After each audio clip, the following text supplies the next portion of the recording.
Okay, good. So now we're on the recorded portion of the meeting, and we had actually 6 breakouts. Very cool. So does someone want to talk about, we had 2 groups talk about the citywide awareness and education campaign. Raise your hand if you were in a group that would like to tell us what you talked about. Sarah and Liz, were you guys in separate groups? Okay. Whoever, Liz, you want to go first? Yeah, honestly, I thought you were asking who was in what group when I raised my hand. But one thing that we kind of talked about is wanting to have separate audiences, like if we like an educational platform for the schools, for the schools at different ages, for like Peer 55, for families, those type of thing, but have not have a one size fits all, but more individualized type of curriculum. Like, it's not really curriculum, but that type of information, so that we can hit each age population at their level. Right. Okay. Others in that group, in the group that Liz was in? Yeah, I would like to basically take a look back and talk about the history of this country, how we all got to this place, how everybody was given a hand in immigrating into this country. And when Black people were set free, they were just set free without any kind of help, any kind of place to go, and kind of lead up to where we are today and some of the issues that we face as a people. Okay. Thanks, Thomas. Others in the group from, yeah, Corey? And one of the things that we talked about was in order to, or why we were doing it, is we want to change behavior and perception, but we have to explain why that's important and why that's benefits the community, and to really invite people into this journey of discovery and create a way to have like conversation starters, so that it's something that it's top of mind throughout the community. And if we can get it, like Liz had mentioned, through these different age groups, and through have some sort of piece that can go out to all the service clubs and maybe the large employer, so that there's this cohesive communication plan, that's going to, Rotary and Chamber and Kiwanis and Lions and the Elks, and, Mayo and Prairie Island and City. And the more we can, get email blasts or whatever into people's hands for ways to start dialogue, I think was something that we talked about. And how personal stories, like Thomas had talked about, are really powerful and lived experience. So that's something we'd like to incorporate in there too. Great. Good. When I'm looking down here, I'm just taking notes in addition to our recording. Great. Anybody else from that group who wanted to say something that wasn't said? Awesome. Great stuff. Okay. The group that Sarah was in, Sarah, Sam, Juan, Michael. Can be one or everybody who wants to say what you guys kind of came up with. Yeah, I will go ahead and give an overview of what was said. So we started out talking about the why, and some ideas that were thrown out there were having awareness community events on the ethnic backgrounds of and cultural events of the people who live in Red Wing. Feeling like the community is in denial because they don't believe, they don't witness, and they don't experience the racism. And so sharing life experiences. We talked a lot about messaging and what we wanted the city to say. And then it was brought up that really what we wanted to take away from this is that we want the people in our community to feel like they belong, that they feel that they're loved, accepted, and able to walk into a store and that they don't feel hate, whether it's in the store, walking down the street. And that is like the end game or the end goal, is that feeling of acceptance and feeling welcomed in Red Wing. And so whatever messaging that's used, that is the hope. They're also, this is a little bit of a sidestep, but wanting a public statement being said that people in positions of power to say that they believe that Black Lives Matter and that systemic racism exists. Mhm. I went out of order of what we talked about, so anyone else want to jump in and throw anything out there or clarify, that'd be great. Bam. Thanks. Thanks, Good Sarah. job, Sarah. I think that was pretty Mm-hmm. much everything that we talked about. We got stuck on a few subjects. We had someone in our group kind of compare what feeling, or, a lot of us said that, say, we want to hear this, we want to have people see this, we want to have people, and it was brought to our attention that a lot of people of color in our community don't want to always hear it. They want to feel it, because they can feel any negative emotion, vibe, stare, etc. when they walk into a public place and they don't feel welcome. And Mhm. it was kind of eye-opening, because I always feel like, can't you just acknowledge it, say you see racism, or say you're against it. And I always just want to hear people say it. And I never even really took a second to think about what it would be like to feel that, because I don't ever have to not feel that. Does that make sense? So I think that was one of the biggest points in the meeting for me, anyways, in our breakout session, that was very eye-opening to hear that. Good. Anyone else from that group? Okay, good. Oh, we're gonna have to meet again soon. There's a lot of good stuff here. Okay, let's hear from the community survey group. Who do we got? Yadira, Alexis, Doug, Steve. Ideas on conducting a community-wide survey. So I got voted note taker Okay. on that one. Oh, that's Doug. Okay. So we didn't get through everything we'd probably like to, obviously flesh out eventually with this, but to kind of going through some of the questions of why do a survey in the first place, and then I think it was kind of, to us anyway, came back to just getting data. We talked about data before, having information on where the community maybe stands. We know where the 12 of us kind of sit on a lot of this, but I think we need to know more generally what is the community's awareness that maybe add to what the group was looking at. Some of the questions we came up with, and by no means exhaustive list, or even ones that need to be included, just sort of spitballing here. Where do you feel that there are race issues in Red Wing?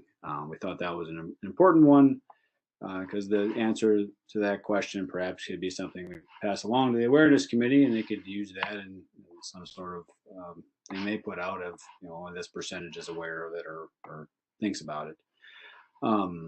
A couple others were, do you feel safe in Red Wing, or do you trust the police? And then our thinking there was that'd be something more internal to hand to the police department as far as information, not maybe a result you'd make public for various reasons. Do you think Red Wing is a diverse place to live? Or a couple more general questions that aren't specific to race issues in particular, but how long have you lived in Red Wing, and are you even aware of this committee that we're all sitting on right now? I've had the experience of talking to many people in the community that don't know the word thing. And so two others we came up with, did you think the police need more training? Or one that was off of policing in particular, which I thought was a really good question, getting at maybe some of the basis of disparity in the town anyway. What do you consider, or is there affordable housing in Red Wing? And a follow-up question, what do you consider to be affordable housing?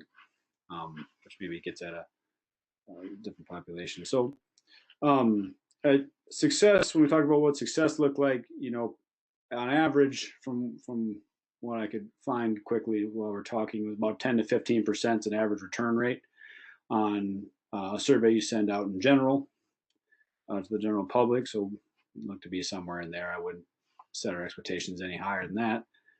And you know, for how we would do that, there was lots of different ideas we tossed about. Is it a mailer that the city sends out? Is there some email list we could get a hold of? Do we use social media? Do we use, you know, churches, the YMCA and stuff?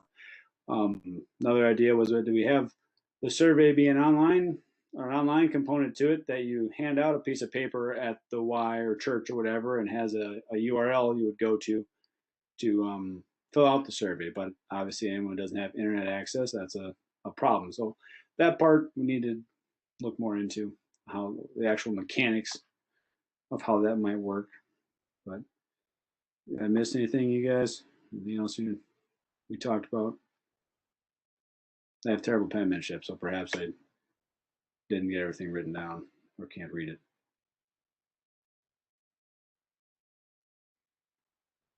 Okay. No? Okay, great, good. Thanks, you guys. Really good. Okay. We got 3 more. The next one is the team. This is a larger team that talked about different ways the police could engage with the community, what your idea of community policing, how that look and feels like in a best case scenario. And that was Cholaway, Michael, Alexis, Yadira, Corey, and Steve. Did you guys pick someone who might be able to report out or wants to?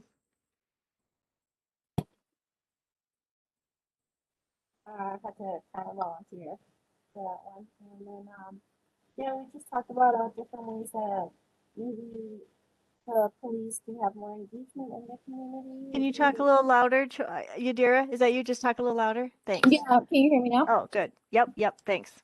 Okay, so we were just talking about ways that there could be some more police engagement in the community. We talked about how they already have a lot of good programs. I know there's police in the park, I believe, and basically we were just saying that maybe just more advertisement on that, so some more people can join in. There was a lot of talk of like maybe some educational programs in school for kids. I know we were told some kids are still afraid of the police, so maybe more police involvement in there, just like educational programs. And just basically trying to get more people involved in anything that's community based with the police. Get that trust back, just the feeling of feeling safe and just getting to know them as people. So maybe we can get that trust back. Yeah, anything else that I'm missing there?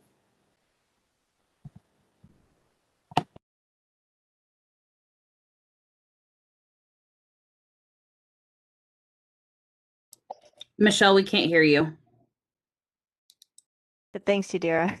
And is there anybody else from the group that wants to add in? Okay, good, thanks. Team 2, Juan, Sarah, Liz, Doug. The idea of mental health experts partnering in some way with the police department. What'd you guys talk about? We talked about that. I think, you know, we kind of expressed both sides of hired on as with the police or not, and discussed the pros and cons. A lot of the pros would be having the expertise in coworkers and trainings and information. Like, let's say you use a mental health facility and they contract it out with the police or the city. That mental health facility has a lot of resources that police department won't have, as far as the psychiatrists and psychologists and medical staff as a part of the mental health agency itself. And we talked about that there's, numerous calls involving mental health and when the police are called, and how each person kind of has their distinct role. We kind of gave some examples of like when I've called the police at the shelter, for instance, when someone's been having a mental health crisis. My presence as a mental health provider is very different than the police, but I needed their, if it needed to become more physical or whatever, I needed them there. That's that they have the brute force if need be, and that safety feature. But then, they didn't have the mental health experience behind them. So we kind of just work together, and how important that is to have both to serve. And depending on who the person is and that type of thing, they a lot of times will react better to a mental health provider than the police officer, just because the police officer is somebody that maybe they've had experience with before that hasn't been good. But another pro of working with the police department is the police department can easily have any kind of more accessibility to their background if they've had previous engagements with the police. At the shelter we do check things, but we have found too that with aliases, we're not able to find those as easily as police officers can. They have a more sophisticated system than what we use. So it's definitely a partnership, type of situation that we felt was best.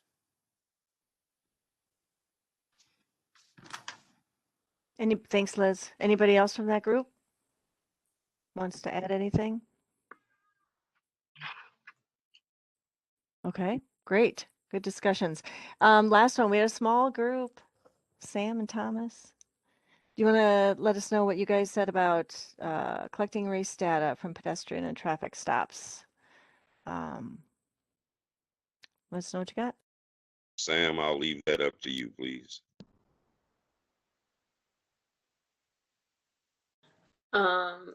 Well, complete honesty, I think that we got a little bit off topic just because me and Thomas have never had the opportunity to talk one-on-one. Not off topic completely, but from what our breakout session was supposed to be about. It was nice to chat with him, but I think we didn't really come to any definite answers to the questions that were asked, but we definitely talked about maybe looking at the statistics and data nationwide, because there's a few different reasons to why, as far as Yeah, basically that's what we were talking. I'm sorry to jump in. We were talking about taking statistics nationwide if we don't have them directly here in Red Wing, but it'll give us a sense of country, the statistics for, traffic stops, if that's what we're looking at, black and white, to different states, and then break it down to different cities in those states. And maybe we can find, more, a statistic more like what we would see in Red Wing. So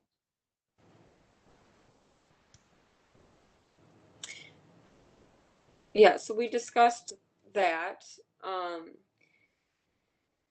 to, maybe just look into that before using more resources and time here. But also if it did become a thing where we decided on collecting race data, that it would be very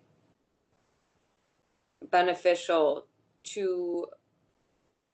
with the way law enforcement would address anybody asking the questions, like pretty much ask the race, your race. Don't demand it. That comes off disrespectful. It's all about kind of how you treat whether the traffic stop was speeding or running a stoplight, it's gonna be really detrimental or very, I'm sorry, I'm got a lack of, I don't have a word for it, but ask the race is kind of what I got out of our conversation. Don't demand it. I don't think it should be required either. If you don't want to answer it, you don't have to answer that question. You don't have to fill out your race on an application, so you shouldn't have to answer a race question at a traffic stop if that's what is going to be discussed or asked during the traffic stop. And also providing a simple explanation on why, you know, quick and to the point. Like, for example, if you don't mind, for data purposes, can I ask you your race? I don't think that sounds horrible. There might be some people who disagree or, you know, take offense to it, but I think that it all depends on how respectful it comes off and giving that explanation.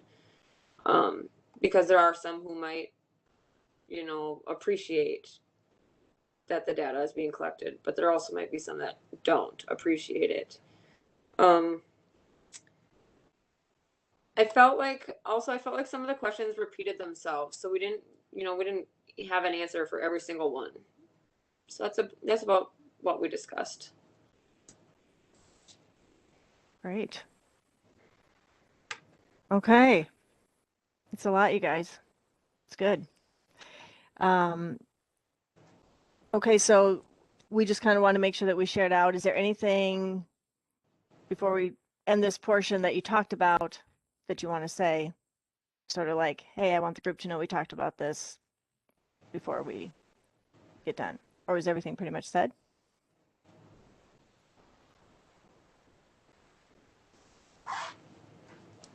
Okay.